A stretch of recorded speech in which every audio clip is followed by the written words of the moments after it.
Saudara, Barreskrim Polri memeriksa mantan Menteri Komunikasi dan Informatika Budi Aris Setiadi terkait dengan kasus judi online yang menyeret sejumlah pegawai Kementerian Komdigi.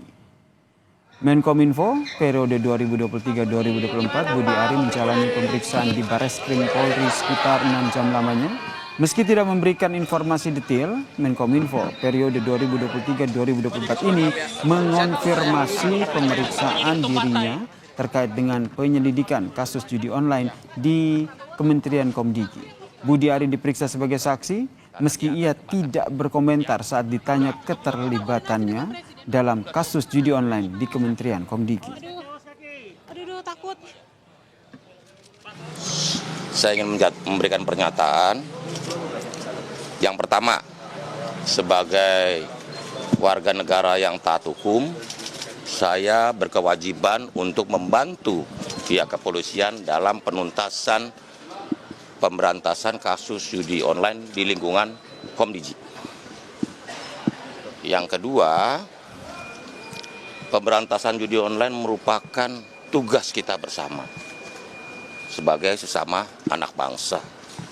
Karena itu perlu konsistensi dan keteguhan hati untuk menuntaskan pemberantasan judi online ini, terutama dalam perlindungan terhadap masyarakat. Yang ketiga, mengenai materi dan isi keterangan yang saya berikan hari ini, silakan ditanyakan kepada pihak penyidik yang berwenang.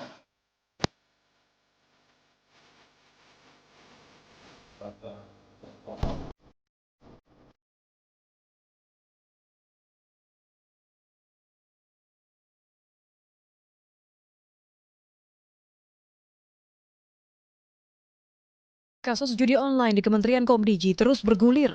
Sebelum pemeriksaan Kamis pagi, mantan Menteri Kominfo Budi Aris Setiadi memang mengaku siap diperiksa. Saat itu, Budi Aris mengaku kenal dengan sejumlah pegawai Kementerian Komdigi yang ditetapkan sebagai tersangka.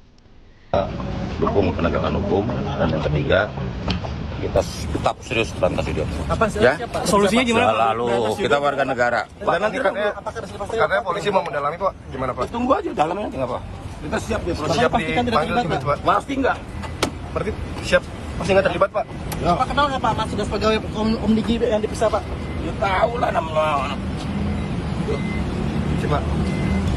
Polisi telah menetapkan 24 orang sebagai tersangka atas kasus judi online di Kementerian Komdigi.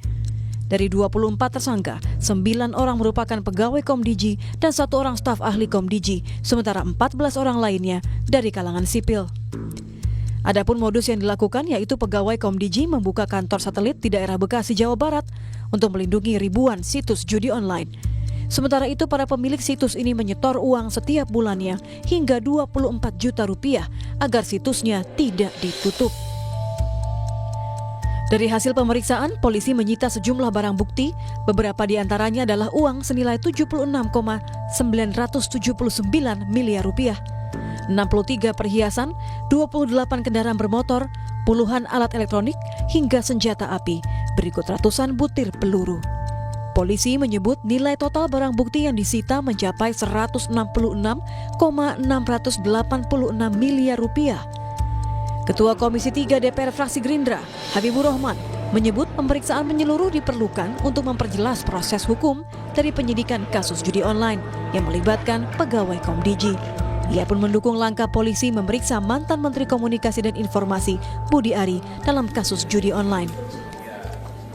Ya bagus ya, silakan saja ya diperiksa. Pak Budi juga saya pikir akan kooperatif, ya sudah kooperatif juga memberikan keterangan supaya peristiwa ini bisa benar-benar diungkap dengan terang benderang. Kalau feeling saya sih ya, saya tahu Pak Budi orang baik. Pak Budi itu orang profesional ya, insya Allah ya, kita berharap nggak ada sedikit pun keterlibatan beliau. Tapi karena posisi beliau bekas menteri, waktu itu adalah menteri, ya kan, tempus deliktinya juga di zaman beliau menteri, ya tentu wajar kalau dimintai keterangan.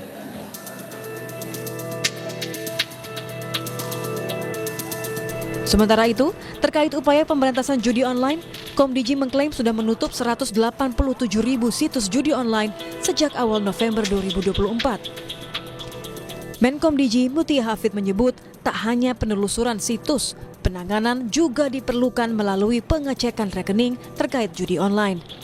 Sampai 19 November untuk situs-situs yang ditutup sudah 104.819, itu kalau dihitung dari 4 November, kalau kita hitung dari tanggal 20 Oktober atau pemerintahan baru itu angkanya sudah di 380.000 sekian. Kemudian untuk permohonan pemblokiran rekening bank untuk bulan November saja, yaitu wilayah kerja Des Judi Online ini, kami sudah mengirimkan 651 permohonan untuk kemudian rekening bank ini ditindaklanjuti atau diblokir. Keterlibatan pegawai kementerian memang menjadi catatan hitam tersendiri, mengingat maraknya judi online telah merugikan masyarakat luas dan membutuhkan penanganan serius dari pemerintah. Tim Liputan Kompas TV. Lebih lengkap terkait dengan pengusutan kasus judi online, kita bergabung dengan jurnalis Kompas TV Dian Silitonga. Selamat malam Dian. Dian, tadi kami sore ex-Menkominfo ini Budi Ari diperiksa, ia menyebut terkait dengan kasus judol di Komdigi. Dalam kapasitas apa sebenarnya Budi Ari ini diperiksa? Ya, Yasir, Budi Ari diperiksa dalam kapasitasnya sebagai saksi meski belum secara gamblang disampaikan terkait dengan kasus apa.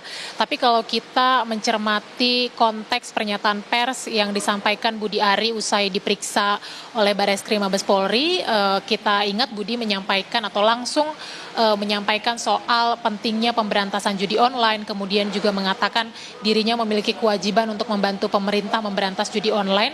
Bisa kita maknai bahwa memang pemeriksaan Budi Ari hari ini di Bareskrim Mabes Polri adalah terkait dengan judi online yang memang sedang ditangani oleh Polda Metro Jaya, dan belakangan kita tahu kasus itu melibatkan pegawai Komdigi.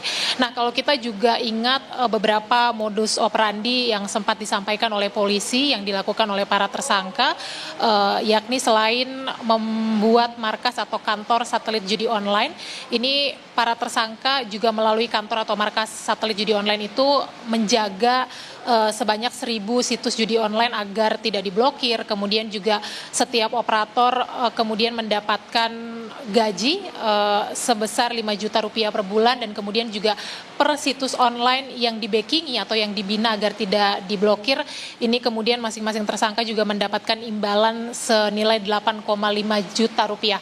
Artinya kalau ada 1.000 situs online yang dibina atau di-backingi, maka masing-masing tersangka ini bisa mendapatkan sekitar 8,5 miliar rupiah per bulan. Nah, karena adanya perputaran uang atau aliran dana dalam kasus ini, tentu salah satu yang didalami oleh polisi terhadap Budi Ari juga terkait dengan hal ini.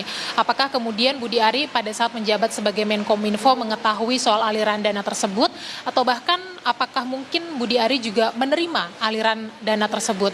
Nah, kalau bicara soal perputaran uang, Yasir, tentu ini nanti kasusnya juga bisa melebar atau berkembang kepada dugaan tindak pidana korupsi, misalnya penerimaan hadiah, janji, atau gratifikasi.